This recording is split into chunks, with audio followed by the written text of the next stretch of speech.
नमस्कार, news capital express में आपका स्वागत है। बुलेटिन की शुरुआत करते हैं खास खबरों के साथ। भोजपाल महोत्सव मेला समिति द्वारा आगामी 15 जनवरी से श्रीमद् भागवत कथा महोत्सव का आयोजन किया जा रहा है। कथा महोत्सव के लिए आज सुबह भूमि पूजन भेल दशहरा मैदान पर गृह मंत्री नरोत्तम मिश्रा, गुफा मंदिर के महंत राम प्रवेश दास महाराज, गीता माता पूर्व विधायक ध्रुव नारायण सिंह तपन, भूमिक भोजपाल महोत्सव समिति के अध्यक्ष सुनील यादव, संयोजक विकास विरानी, महामंत्री हरीश कुमार राम, उपाध्याय वीरेंद्र तिवारी ने किया। समिति के अध्यक्ष सुनील यादव ने बताया कि भेल दशहरा मैदान में प्रदेश में पहली बार एक साथ 2 संतों की कथा एक ही स्थान पर आयोजित की जा रही है। उन्होंने बताया कि इस कथा को सुप्रसिद्ध कथावाचक सुश्री जया किशोरी श्रीमद् भागवत कथा 15 से 21 जनवरी तक होगी। आज भोजपाल महोत्सव मेला समिति के प्रांगण में कथा महोत्सव का शुभारंभ करने के लिए भूमि पूजन कार्यक्रम का आयोजन यहाँ हुआ है। विगत 35 दिनों से लगातार भोजपाल महोत्सव मेला आम जन के लिए मनोरंजन और व्यापार का और सांस्कृतिक कार्यक्रम का आयोजन का केंद्र रहा। बड़ी संख्या में भोपाल के नागरिकों में उसमें सहभागिता की है।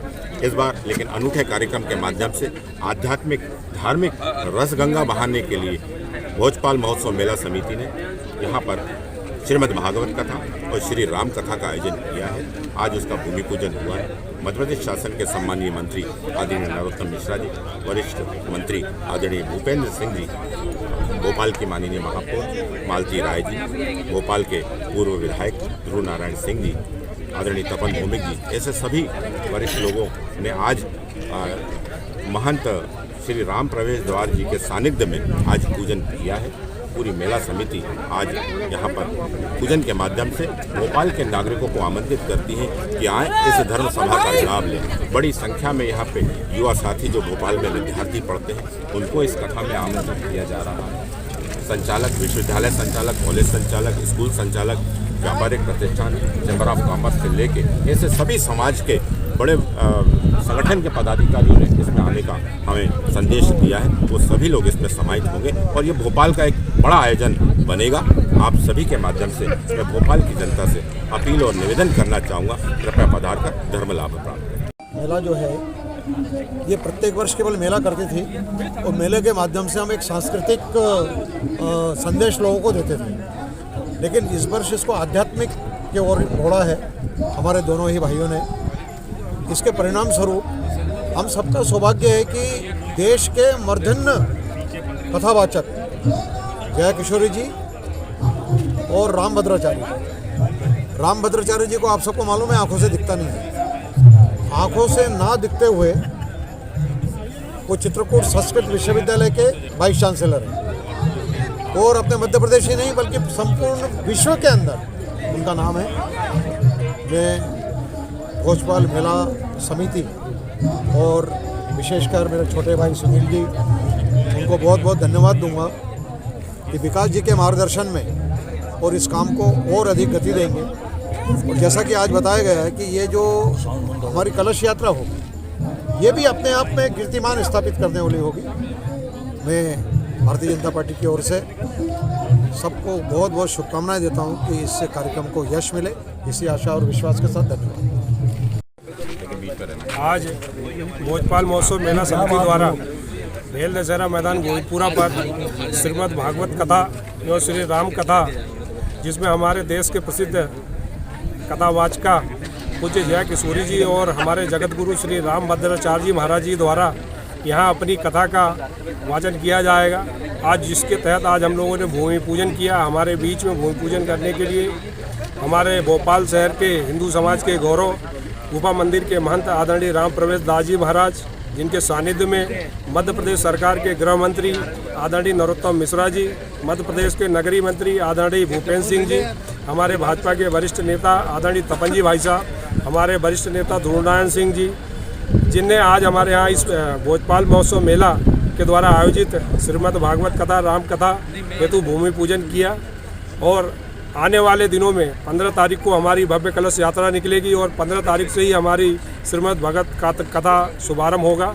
मैं आपके माध्यम से भोपाल शहर की जनता को सादर आमंत्रित करता हूं, बड़ी संख्या में लोग आकर धर्म लाभ लें।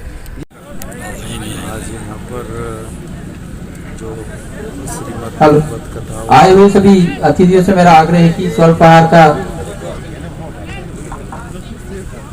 जो भोजपाल महोत्सव होता है, उसको भोजपाल महोत्सव मेला समिति के द्वारा आज यहाँ पर श्री राम कथा और भागवत कथा का पूजन यहाँ पर हुआ है। इस पूजन में सभी लोग उपस्थित हुए और पूज्य जगतगुरु राम भद्राचार्य जी की रामकथा और जया किशोरी जी की श्रीमद् भागवत कथा यहाँ पर होगी। उसके लिए आज यहाँ पर का पूजन का कार्यक्रम हुआ है। इसी में सभी लोग सम्मिलित हुए। नेता प्रतिपक्ष गोविंद सिंह के बयान पर बीजेपी प्रदेश अध्यक्ष विष्णु दत्त शर्मा का पलटवार। जबलपुर में बोले बीडी शर्मा, एक जिम्मेदार राजनीतिक व्यक्ति द्वारा ये करना, इसको मैं बहुत खराब मानता हूं। वे सदन के अंदर नेता प्रतिपक्ष संवैधानिक पद पर हैं, उन्हें गंभीरता से बात करनी चाहिए। ये कोई खेल नहीं है कि घर आ जाओ दिखा देंगे या कर देंगे, वो कर देंगे। किसी भी सामाजिक संगठन पर किसी भी व्यक्ति पर चारित्रिक आरोप लगाए हैं, ये जिम्मेदार व्यक्ति को अच्छा नहीं लगता है। वे समाज के प्रबुद्ध व्यक्ति हैं, क्योंकि आप इतने बड़े पद पर हैं। इस बात का तो कांग्रेस के नेताओं को कहना चाहिए। इतने हल्केपन और इस प्रकार की राजनीति वो करते होंगे, भारतीय जनता पार्टी नहीं करती। एक जिम्मेदार राजनीतिक व्यक्ति के द्वारा करना, ये इसको मैं बहुत खराब मानता हूं। वो सदन के अंदर नेता प्रतिपक्ष हैं, संवैधानिक पद पर हैं, उन्हें गंभीरता से बात करनी चाहिए। और ये कोई खेल नहीं है, घर आ जाओ दिखा देंगे, ये कर देंगे। किसी भी सामाजिक संगठन पर किसी भी व्यक्ति पर चारित्रिक आरोप लगाना, ये जिम्मेदार व्यक्ति को अच्छा नहीं लगता। वो प्रबुद्ध व्यक्ति हैं समाज के, क्योंकि आप इतने बड़े पद पर हैं। कांग्रेस के नेताओं को इस बात को कहना चाहिए। ये इतना हल्कापन और इस प्रकार की राजनीति वो करते होंगे, भारतीय जनता पार्टी नहीं करती। इसलिए मैं इसकी बहुत कड़े शब्दों में निंदा भी करता हूं और मैं पुनः फिर कहता हूं, अगर आप जिम्मेदार हैं, अगर आपने ऐसा बोला है, तो समाज के सामने उन चीजों को लेकर के आइए। पोस्टर बोर्ड से नए साल की शुरुआत हुई थी। सागर में साहू समाज के एक प्रतिनिधि मंडल ने नगर निगम आयुक्त को ज्ञापन सौंपते हुए समाज के सामुदायिक भवन पर पूर्व ट्रस्ट अध्यक्ष और प्रबंधन के द्वारा कब्जा किए जाने के संबंध में समाज के ही कुछ व्यक्तियों द्वारा भ्रामक जानकारी फैला की जाने वाली झूठी शिकायतों पर अपनी आपत्ति दर्ज कराई है और सामुदायिक भवन का संचालन साहू युवा समाज मंडल के द्वारा किए जाने की बात कही। साथ ही मामले में साहू युवा समाज मंडल के द्वारा मां कर्मा जयंती और परिचय सम्मेलन आयोजित करने की तैयारी के बीच आयोजित कार्यक्रम में बाधा पहुंचाने के उद्देश्य से इस तरह की शिकायतें करने का आरोप भी लगाया और समाज में आपसी तनाव की स्थिति निर्मित हो, इस दृष्टि से किए जाने वाला प्रयास करार दिया है, जिससे वह अपने मंसूबों में सफल हो, सामुदायिक भवन पर कब्जा कर सके। मामले में पूर्व में भी अब विवाद सामने आया था। ये साहू समाज सामुदायिक भवन का मामला है, जिसे निगम द्वारा साहू समाज युवा मंडल को दिया गया है और साहू समाज युवा मंडल ही इसका संचालन करती आ रही है। इसके लिए कोर्ट ने भी, लोअर कोर्ट ने और सेशन कोर्ट ने भी अधिकृत किया है कि साहू समाज सामुदायिक भवन युवा मंडल देखेगा।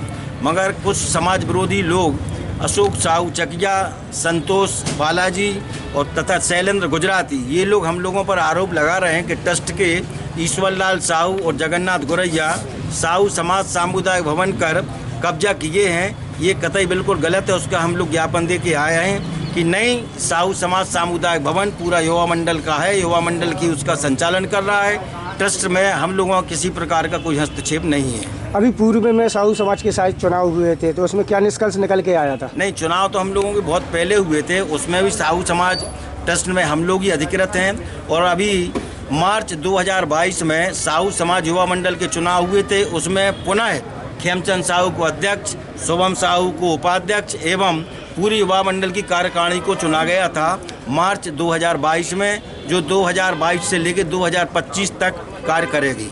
अगर इसके बाद भी अगर कोई सुनवाई नहीं होती तो साहू समाज क्या करेगी? इसके लिए पर हम लोग सिविल कोर्ट जाएंगे। क्या शुभ नाम लिखते हैं आप? ईश्वरलाल साहू, साहू समाज ट्रस्ट प्रबंधक।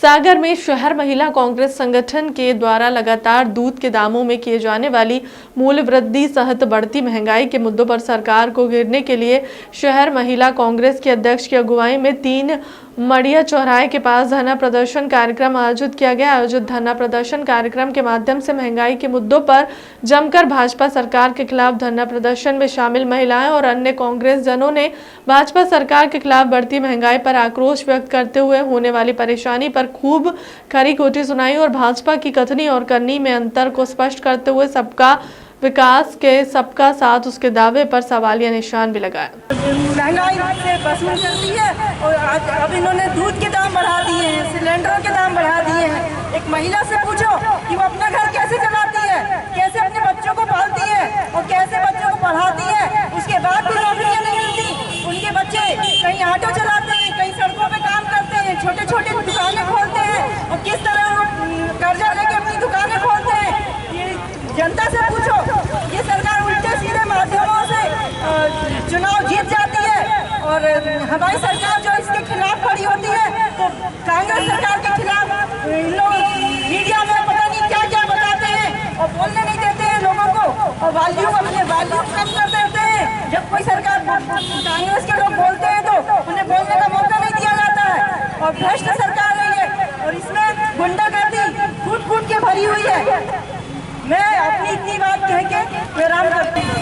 लेकिन आज इन्होंने इतना घिनौना काम किया है कि इन मासूम बच्चों के मुंह से निवाला छीनने का काम कर दिया। इन्हें गरीबों की तरस खाना तो आता नहीं और जनता का खून चूसना बहुत अच्छे से आता है। मासूम बच्चों का खून चूसने का काम भी इन्हें शुरू कर दिया।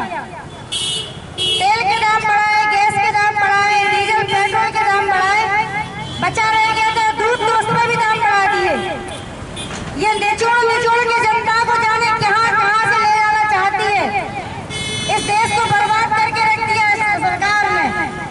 और मम्मा बड़े हितैषी बनते थे, जनता के बच्चों की मामा कहलाते थे और जब मामा सागर का भ्रमण कहीं का भी भ्रमण करते हैं तो इनकी सरकार के जो नुमाइंदे हैं वो दरोदर इनकी सड़कों का निर्माण तुरंत करते हैं, स्मार्ट सिटी तैयार करते हैं और जहाँ की गलियां टूटी फूटी पड़ी हुई है उन गलियों में मम्मा को दर्शन कराने नहीं ले जाते क्योंकि वो अपनी जेब गरम करते हैं, जेब भरते हैं। आज फुटपाथ पर बैठने वाला व्यक्ति जो 200 रुपए कमाता था आज 100 रुपए कमा रहा है।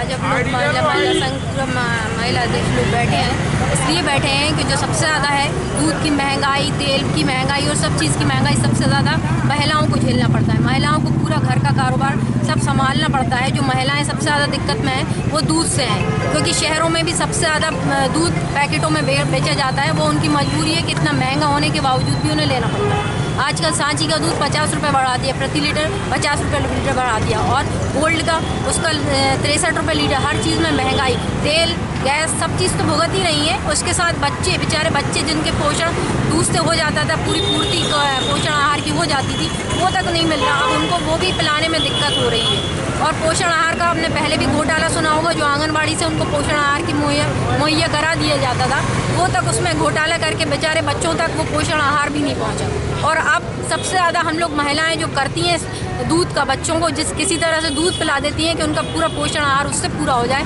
तो वो भी आजकल सरकार ने इतना बढ़ा दिया है, दिन ब दिन उनकी बढ़ोतरी हो रही है। तो महिलाएं कैसे घर चलाएंगी, कैसे करेंगी? सबसे ज़्यादा महिलाएं संघर्ष करती हैं इस चीज़ों में कि अपने घर वालों को किस तरह खिलाएं, किस तरह पिलाएं। और अगर वही दूध ही नहीं होगा कि बच्चों को दूध रोटी, और मासूम बच्चे जो बेचारे दूध पे पलते हैं उनको दूध भी नहीं मिल पा रहा, तो वो बच्चे कैसे होंगे? कुपोषित तो होंगे ही ना। क्या सरकार ये जो धरना प्रदर्शन कर रहे हैं, ये तो सांकेत है कि इसके बाद क्या करेंगे? अगर नहीं होता है तो हम लोग चरणबद्ध पूरा आंदोलन करेंगे और लगातार इस पर धरने पे बैठे रहेंगे जब तक ये महिलाओं की जो सबसे ज़्यादा संघर्ष जो करती हैं उनकी अगर पूर्ति नहीं करेगी सरकार, ये दूध की जो बढ़ोतरी हो रही है वो नहीं करेगी, तो हम लोग लगातार संघर्ष चरणबद्ध करते रहेंगे। सागर में राष्ट्रीय स्वास्थ्य मिशन के अंतर्गत स्वास्थ्य विभाग में NHM कर्मियों के रूप में संविदा के तहत सेवाएं दे रहे कर्मियों द्वारा 15 दिसंबर से शुरू की गई अनिश्चितकालीन हड़ताल लगातार 19वें दिन से जारी है, जहां हड़ताली NHM कर्मियों की संगठित एकता के चलते अभी तक तमाम दबाव के बाद भी सरकार और स्वास्थ्य विभाग इनकी हड़ताल की तोड़ नहीं निकाल सका है। ऐसे में अब बीते दिन भ्रामक जानकारी वायरल कर हड़ताल तोड़ने का प्रयास किया जा रहा है, जिसके बाद हड़ताल कर्मियों में आक्रोश व्याप्त है।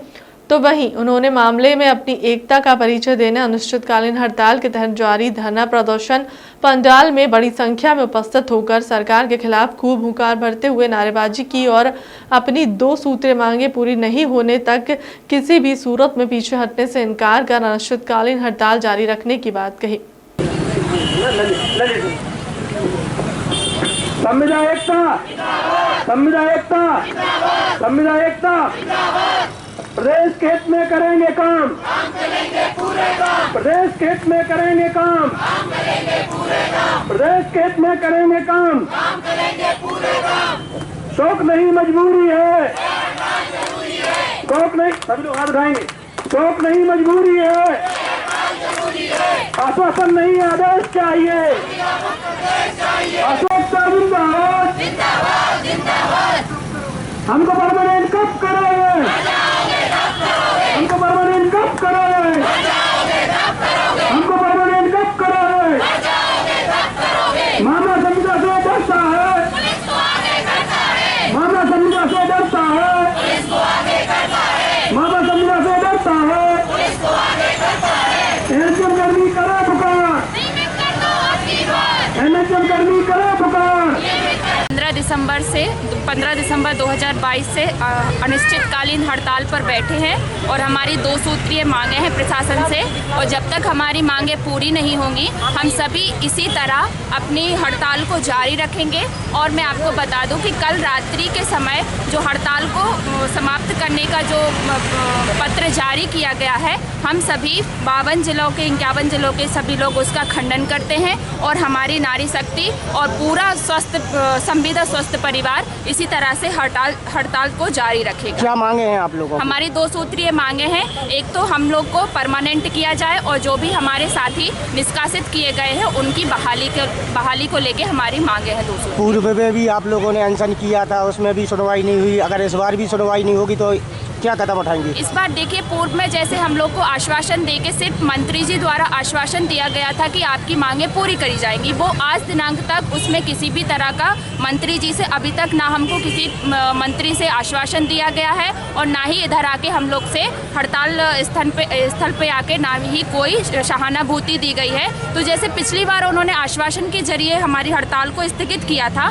इस बार हम लोग नहीं हटेंगे, हम लोग पूरी सख्ती के साथ प्रदर्शन करेंगे। और जैसा कि मैं आपको बता दूं, अभी हम लोग शांतिपूर्वक प्रदर्शन कर रहे हैं और आगे ये पूरे स्वस्थ परिवार की तरफ से चेतावनी रहेगी कि यदि हमारी मांगे पूरी नहीं हुई तो हम लोग आगे की भी क्रियाविधि बनाएंगे। पूर्व में शिवराज सिंह चौहान जो मुखिया हैं जिले के, उनका कहना है कि आप लोग भांजी हैं, भांजियों का ख्याल रखते हैं, तो क्या आपको योजनाओं का लाभ नहीं मिल रहा? तो हम मामा जी से हाथ जोड़ के निवेदन करते हैं पूरे भांजे भांजियों की तरफ से कि वो कृपया हमारी 2018 की नीति लागू करें, हमको नियमित करें और हमारी जो निष्कासित भाई बहनें हैं उनको बहाल करें। ये हमारे पूरे प्रदेश के स्वस्थ परिवार के भांजे भांजियों की तरह से मामा जी के लिए अर्जी है। बेलखाड़ू के नरेंद्रपुर में किसानों के साथ बड़ा फर्जीवाड़ा सामने आया है, जहां किसानों की वहीं का दुरुपयोग कर उससे करोड़ों रुपए का लोन ले लिया गया है। वहीं पीड़ित किसानों को जब इस बात का पता लगा कि सहकारी समिति में पदस्थ भारत भूषण के द्वारा फर्जीवाड़ा किया गया है तो उनके द्वारा तहसीली में शिकायत की गई है, लेकिन भारत भूषण को सिर्फ निलंबित कर दिया गया है और उसके विरुद्ध किसी प्रकार की कानूनी कार्रवाई नहीं की गई। वहीं पीड़ित किसान आशीष सिंह अपने और साथी किसानों के साथ हुए फर्जीवाड़े की शिकायत लेकर कलेक्टर कार्यालय पहुंचा, जहां आशीष सिंह ने बताया कि भारत भूषण के द्वारा किस प्रकार से गरीब किसानों के किसान क्रेडिट कार्ड से राशि निकाल ली गई।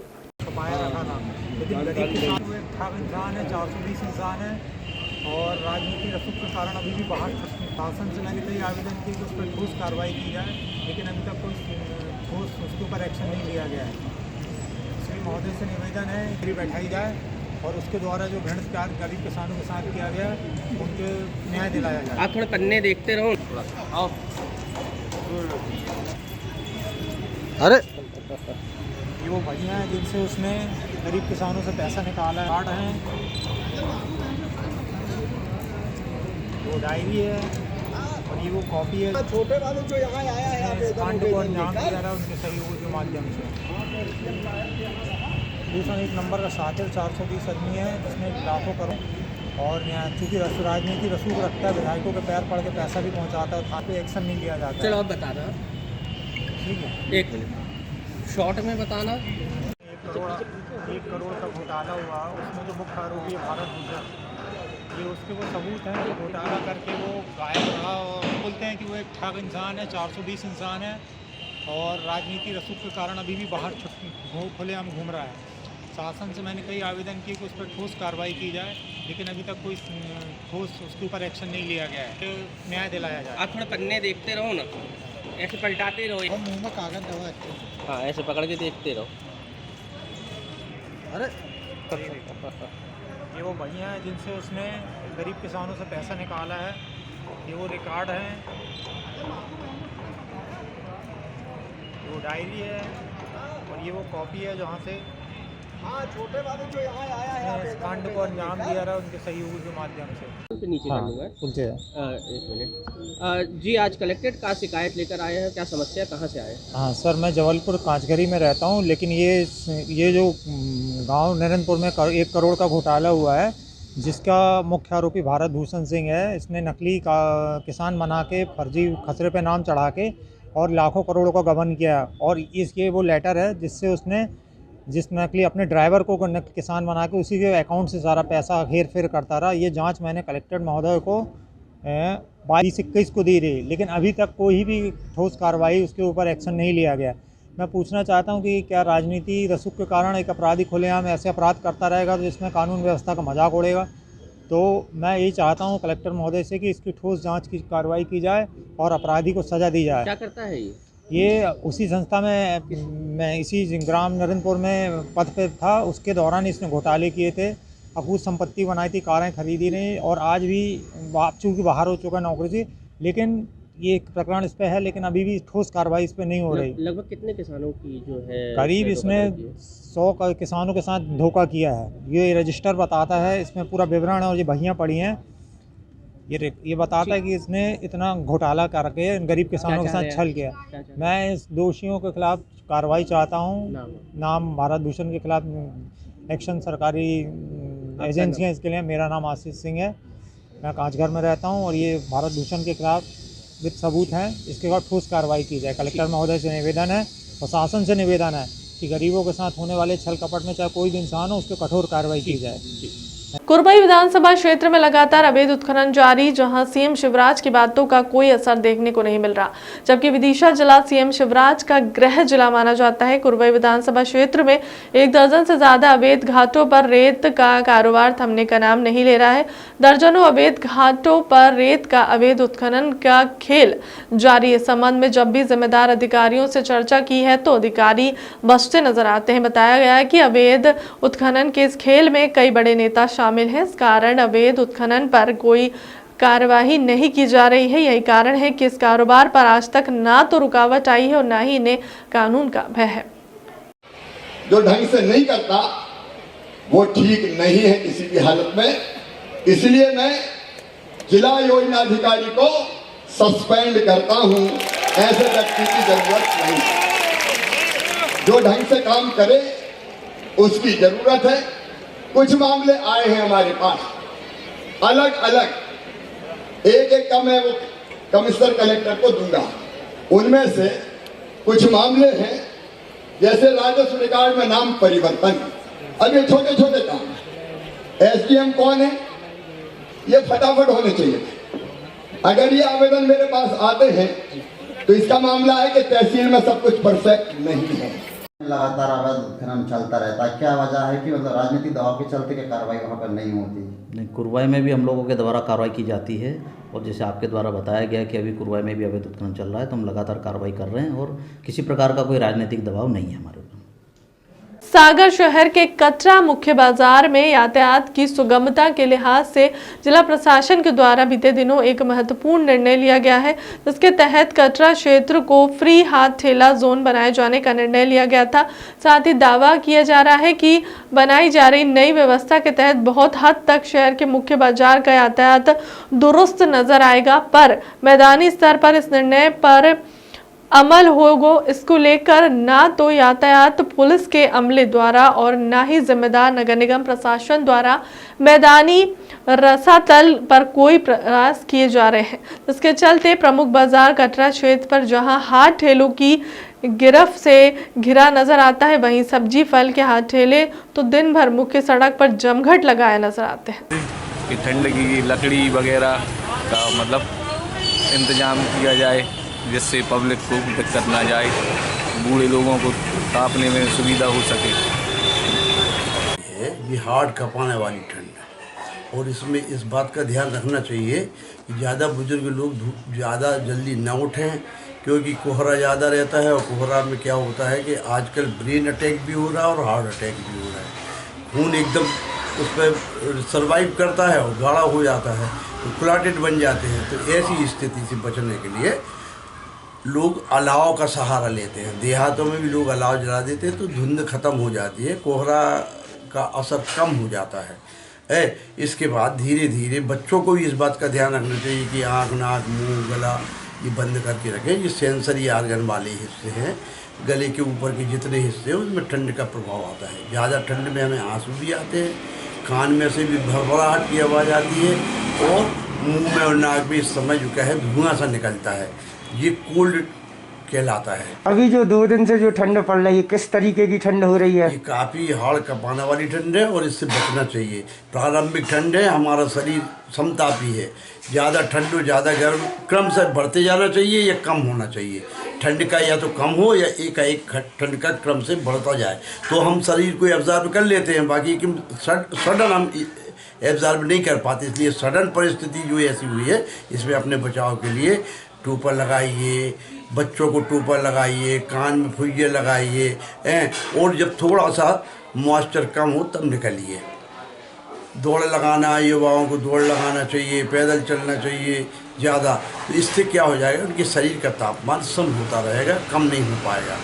ऐसी स्थिति में एक्सरसाइज करना चाहिए, थोड़ा फिर घूमने भी जाना चाहिए। तो बुजुर्गों को और बच्चों को थोड़ा ज़्यादा एहतियात के तौर पर इस ठंड का असर पड़ता है, इसलिए उनको थोड़ा सा सावधानी रखना पड़ेगी। अब तक की खबरों में इतना ही। देश दुनिया की तमाम बड़ी खबरों के लिए बने रहे न्यूज़ कैपिटल एक्सप्रेस के साथ। नमस्कार।